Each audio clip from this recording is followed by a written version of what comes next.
Hi guys. Okay, so screen's wider. I'm on my computer, not my phone. Yay. Okay, so I'm going to finish the chapter and hopefully get a couple more chapters in with this.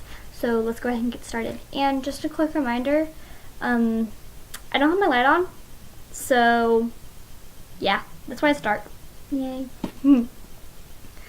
So let's find, here we are. Now I'm going to start at the top of the chapter that we left off. Okay, you know what I said about vampires not looking like Brad Pitt or Tom Cruise or those actors on Buffy? It's obvious that I was really wrong, because walking through the doors is the most gorgeous hunk of man of flesh I've ever seen. Well, besides Nathan. And he even looks like a movie vampire guy, tall, thin, luscious brown hair, that perfect frame that fits his face, intensive green eyes. I can feel myself blush as he glances in my direction. I turn around quickly. That's Aubrey, says Lori, a little unnecessarily. Wow. Yeah, I know. She turns and stares at him openly. If I didn't already have a great boyfriend, I'd totally go after him. Oh man, if I had a boyfriend, I'd still totally go after him. I sneak another peek. He's chatting with Grandma Wolfington and showing her some book he brought with him. From what I can see of the cover, it's your typical vampire romance fiction. Tall Fabio-like dude in a cloak with his arm wrapped around some long-haired girl about to school. He's got questionable reading habits, but everything else looks great. Perfect long fingers, clean nails, lovely hands. He doesn't strike me as the goth type, even though he's got a little bit of a Renaissance thing going on with the outfit he has on. On anyone else, it looked really stupid. I wonder if Miss Goth Girl actually has claimed him, or if it's just a wistful thing. Well, it looks like everyone is here, says Grandma Wolfington. Aubrey takes a seat along with the rest of the Stranglers. I note with some glee that he doesn't sit next to Raven, even though she saved him a seat that looks like she's about to have an apologetic fit trying to wave him over. As you probably noticed, we have someone new today. Why don't you stand up and introduce yourself? Grandma Wolfington looks at me, so I stand up and go ahead. Hi, I'm Mia. They just stare at me blankly. You know, like from Dracula, I can't believe I say this to these people in particular. I give myself a mental whack in the head. Grandma Wolfington looks brightly as if I hadn't said anything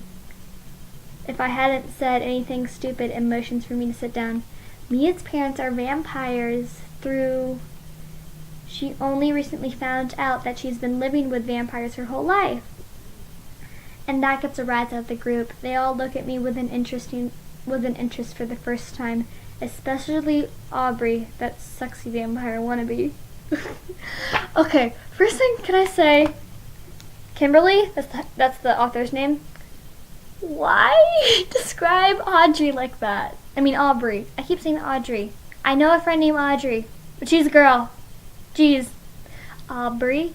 I've never seen a dude named Aubrey. Comment down below if you see a dude named Aubrey. That'd be hilarious if y'all have. Okay, back to the book. Meaning off topic. Sorry. I get way too into these books. I will yell at the top of my lungs if there's a certain scene going on. It's hilarious to me and my friends. Okay. I'm sorry. Just give me 1 second. Okay. I'm sure you will all welcome Mia into the group. She treats everyone to a moment of her glare, and they all nod like good little vampire trainees. Today we're going to be discussing the changes in muscle structure and physical appearance that occur when you turn. Grandma Wolfington points to the chart of the human body hanging on the wall. The first change affects with a lean muscle mass on your body. A half an hour later, my eyes are completely staring to gaze over. This is worse than chemistry. Who knew there was so much science involved in turning? And honestly, I really didn't care. It boiled down to A, you get stronger, B, you don't get tired or you don't have to sleep anymore, which I totally already knew. Sneaking out of the house is not an option. And C, you never should let a human doctor gander at your insides, or you'll be locked away in some top secret facility and no one will ever see you again.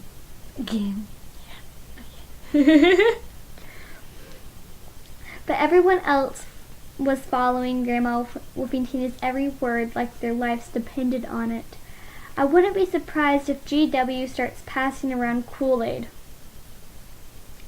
And you know what else is awesome? Lori leans in and whispers to me when Grandma Wolfington... I'm not saying her name anymore, I'm just saying GW. When GW pauses for a minute, we'll never gain weight, ever. Not to be mean, but if I were Linda, I'd go ahead and knock off those extra 10 pounds now, if you know what I mean. She glances in Mrs. Chess Club's direction. You know, you think I should mention to her. I shake my head and a sniffle yawn behind my hand. I can't imagine it would do any good to point out to someone if they need to lose weight. Like she doesn't already know. She's a girl. How long will this go on? I whisper back. Oh, only a half an hour longer, she sighs. There's just so much to learn. I don't know how we'll ever get through it all with these short lessons.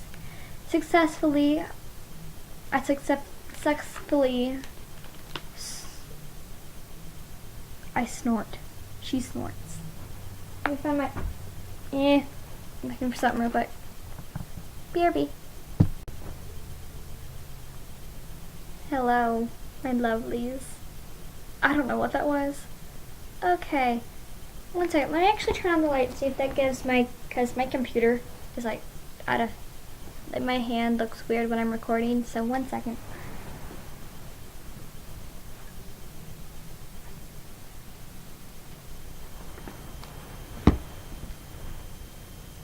Hey, it's better! Yay.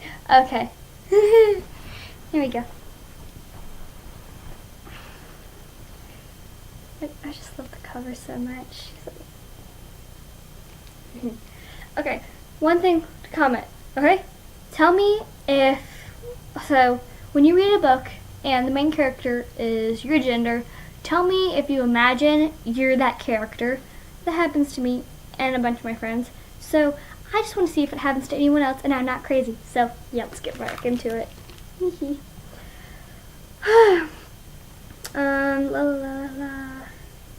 There's just so much to learn. I don't know how we'll ever get through it in these short lessons. I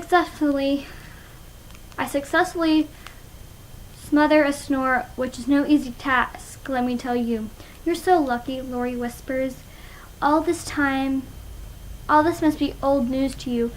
I shrug as nonchalantly as possible. She's probably not a spy for GW, but who knows?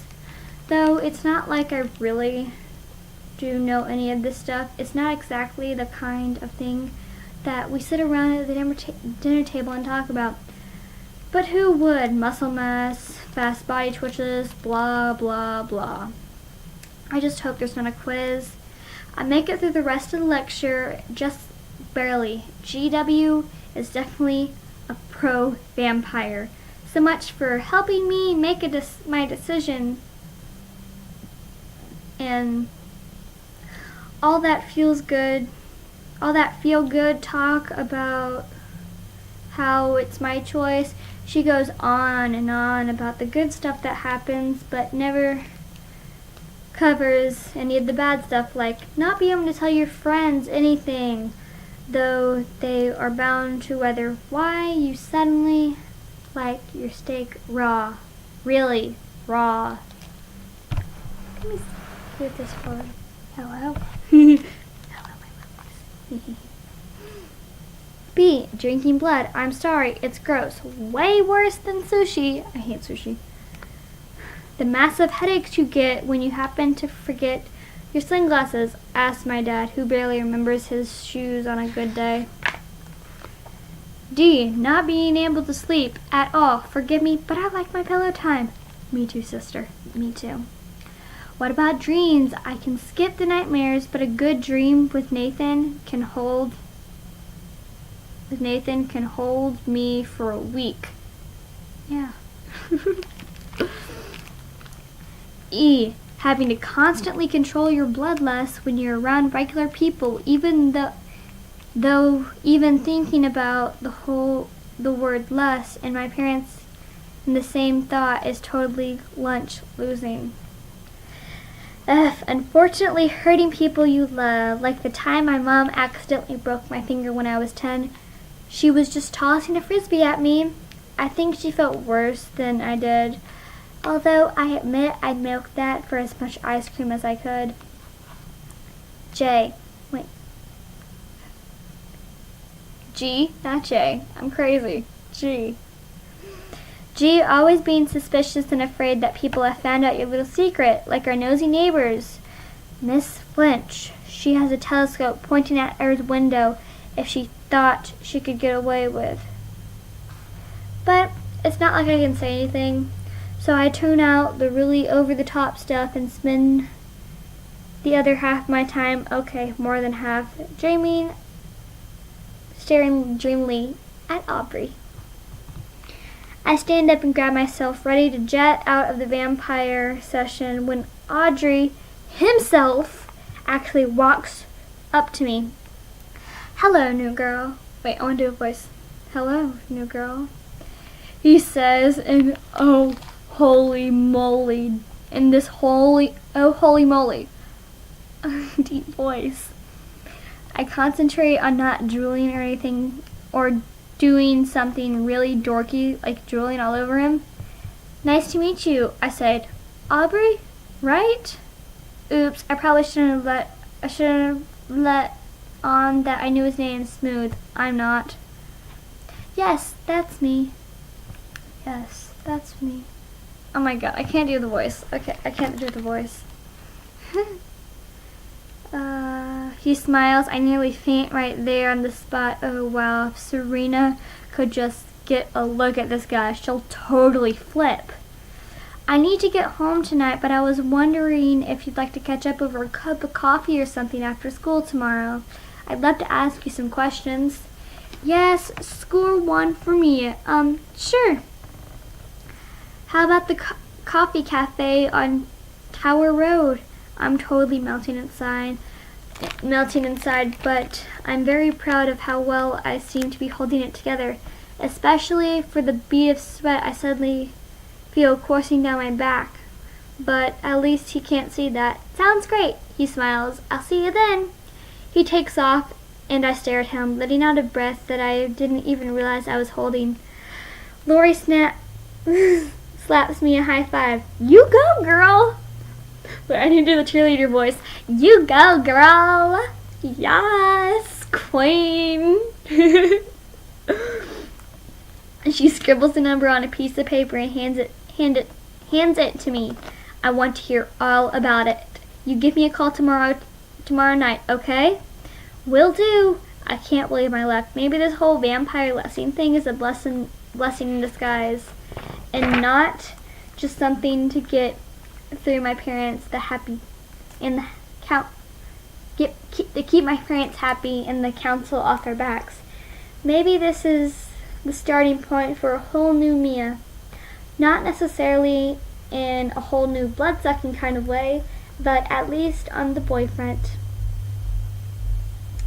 I've got no history with Aubrey, but if I can just hold it together and not flake out, maybe I can give Goth Girl something to worry about. I can feel Raven's eyes burrowing in the back of my head. So I take off. I don't wipe the smile off my face. She might as well get used to it. That's where it happened. Sorry, I fixed my necklace with super glue and the chain is crazy me out. Myth. Vampires can speak all languages. Truth. Boy, I wish that was true. Chapter 5. Now this is going to be the last chapter, so yay. Well, not for the whole series, but for the episode, I should say. Yeah, episode. I wake up still incredibly in awe about Audrey. I can't wait to tell Serena because she'll... One second, guys. So, bad news. I forgot I have school tomorrow because it's a Sunday and tomorrow's a Monday. Yay! So I'm going to stop the episode here. And I know it was a short one, but I hope you guys enjoyed it, and I'll read to you tomorrow. So, bye!